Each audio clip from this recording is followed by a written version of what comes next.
when we created Maya Gold, which many of you have got on your chairs now, nobody had really heard of fair trade, or only a very small number of people. But that product was the first UK fair trademark product, and it used cocoa from the growing families in Belize with a symbol on our packaging that guaranteed that we had paid a fair price to those farmers. And there was a huge marketing advantage in being first, as with any first.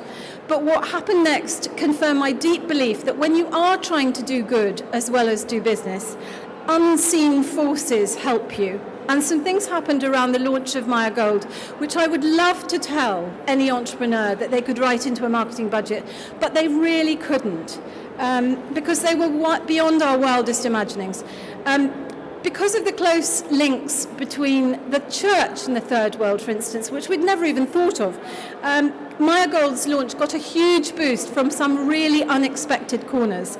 Imagine 20,000 young Methodists doing a run for fair trade, carrying flaming torches and buttonholing supermarket managers to tell them that they should stock the product. Imagine vicars up and down the country ringing the Tesco buyer, who had publicly said that he was rather reluctant to stock the product, to tell him that he had a moral duty to do so.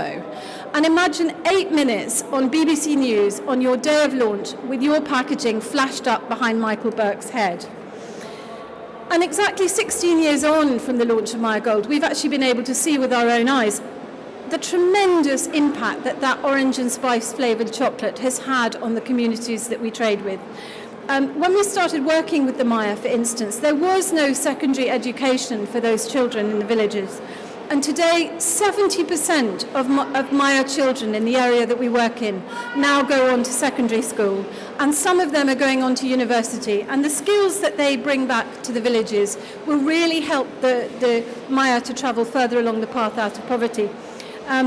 Quite recently, Justino Peck, who's one of the 900 farmers that we buy from, was absolutely beaming with pride when he told me that his 18-year-old daughter, Delphina, had helped him to write his first cash flow.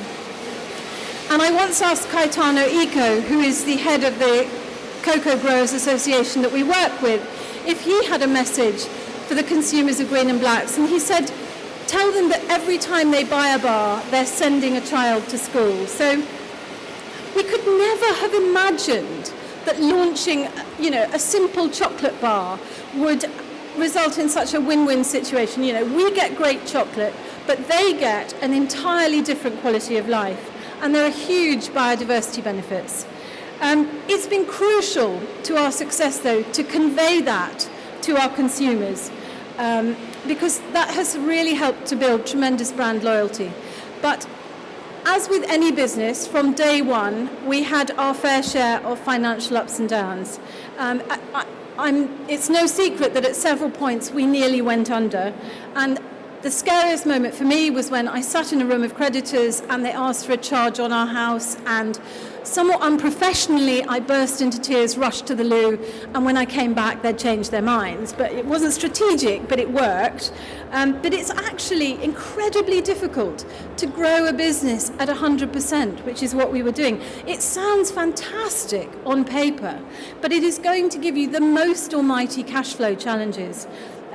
We got around this by using invoice discounting, which enabled us to, as soon as we'd issued an invoice, to finance our purchases. But sometimes that wasn't enough.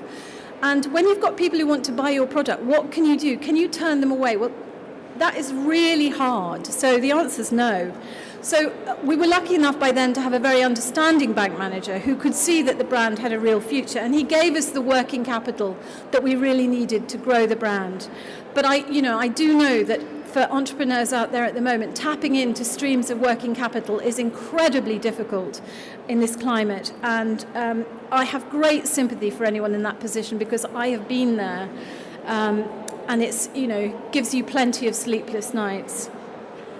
But from the very word go, I took the stance that nothing was too good for our customers in terms of keeping both large and small customers happy.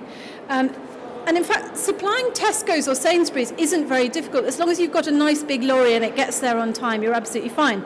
But for smaller shops and individuals, I would personally box up boxes of chocolate and send them out by mail. And one day very early on, I remember I fielded a call from a little delicatessen on Marylebone High Street called Villandry. And the owner, Jean-Charles Cararini, wanted our chocolate, and I want it now.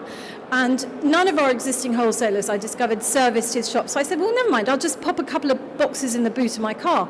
So I drove over, I think it took about 15 minutes, and I went in, parked on a double yellow line, and Jean-Charles handed over £23.76 in cash, which was fantastically exciting. And when I got back to the office, I rushed in to see Craig, and I said, I love business. You buy something for one price, you sell it for another, and you get to keep the money in between. I have to say that naivety didn't last very long, but in fact, supplying Villandry and other small customers, even Harrods only wanted a very small quantity of chocolate, ditto the Conran shop. What that did was enabled our chocolate to be in the kind of locations where journalists, for example, who I hadn't managed to target with my press releases, spotted us because they went to see what was new and what was happening.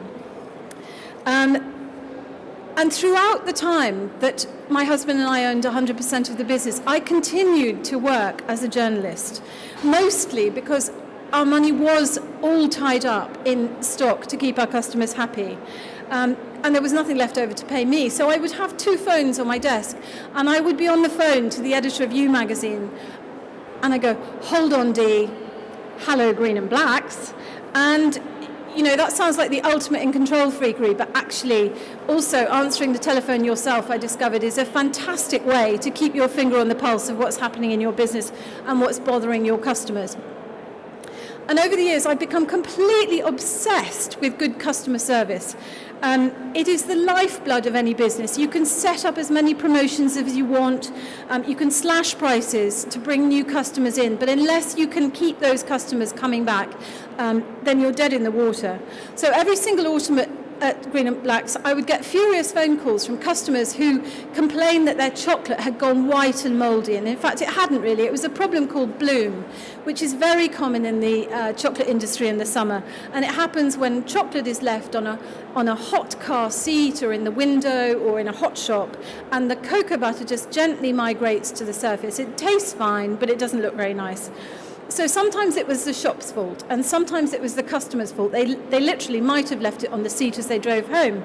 But we never questioned how their chocolate had acquired their bloom, because our philosophy in all of our businesses has always been, the customer is always right, even when they're wrong. So when we replaced the chocolate, we would throw in some extra bars of chocolate and a recipe leaflet, and we know that this cemented their loyalty to us because we had countless thank you letters back. And in fact, I had learned very early on in life exactly how important this kind of customer service can be, because one night when we were eating dinner, my mother found a small brass screw in a pie that she had made with Fray Bentos stewing steak. And Fray Bentos, on receipt of my mother's incendiary letter, dispatched a huge box of steak and kidney pies and stewing steak and corned beef, etc., which basically fed the Fairley household for about 3 months. And it wasn't until my mother noticed sometime later that while refilling the pepper pot that a small brass screw was missing from the bottom. But by then, Fray Bentos had become the #1 primo brand in our household, and their generosity, albeit completely misplaced, was repaid 1,000-fold.